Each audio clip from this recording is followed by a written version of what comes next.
Okay, for those thinking about, or if you noticed on Facebook, somebody posted the iPhone green, I guess you call it the green charging option. It's supposed to prohibit your phone from charging until it detects or is notified that you're plugged up somewhere that is getting wind or solar energy versus what is being produced at a normal power plant by coal, gas, or some kind of fuel or fuel oil. What a normal power production plant normally uses. Here in Alabama, I don't know of any solar or wind farm anywhere. Okay, so as far as I know, there is no green energy source available in Alabama. Now, what the phone does is it also tracks your location. Okay, if it knows that you are at home and it's in the middle of the night, it will charge your phone slowly. Okay, this is okay. It helps the battery, kind of like a trickle charge. This is okay because you're asleep all night, so you're not using your phone. During the daytime, if you wanted to charge your phone, it could inhibit that. It could cause your phone to charge very slowly, and which would be very aggravating. If you travel, that is supposed to be suspended. If the phone detects that you're in your car, plugged into the cigarette lighter, where you're getting your power from, obviously that's not going to be green unless it's an electric vehicle. But it'll disable and it will allow your phone to charge as fast as it normally does. If you get to your destination, that's a different story. Technically, you're not traveling anymore. You're not in a vehicle. And if you're in an area where they have solar or wind power that goes into the grid, the phone app will access your location and send that to Apple.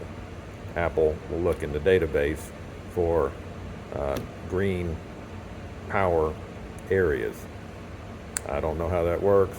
They have a database, but there's no way to tell how much power, once power goes into the grid, it goes everywhere. And there's no way of telling who is using what. Okay. It's just power is power. They take it, it gets dumped into, it's like everyone pouring a bucket of water into a pool, and then everybody goes swimming. Okay, if I poured a bucket of water in one end of the pool and I pulled the bucket of water out of the other end of the pool, how do we know whose water I'm actually taking? It's a mix of everything. Okay. Same thing with the power grid. Now, when you go to a certain area and they have all these green laws and stuff in place, your phone will be restricted from charging during peak power times. Okay, that's an effort to reduce the load on the grid.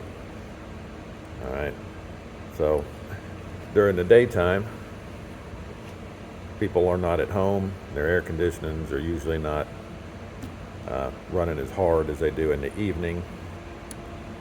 And not only that, but when people get home in the evening, they start cooking. They may turn the air conditioner up. They may change the temperature, heat, or air conditioning. They're watching TV. They're charging their phone. They're playing around on the computers, tablets. They're using the Wi-Fi. So power goes up in the evenings. And generally around 10 or 11 midnight is when the demand for electricity goes down because people turn their TVs off. They're not using the Wi-Fi. They're going to sleep. All right. I would recommend, here in Alabama especially, or anywhere really, I'd recommend turning it off. Okay, and how we do that is we go to settings. Hopefully it's stay in focus here. And you can see down here where it says battery. So it's hard to see in the watching it on video. But battery and health charging. I'm gonna come down here to clean energy. I'm gonna turn that off. Now you can click this blue link here, this hypertext link, to learn more. It takes you to the Apple article that explains what I just told you. Okay. It's got some more info in there, some technical stuff. But that's how you turn it off, and I would definitely recommend doing that. All right. That's all I got for now.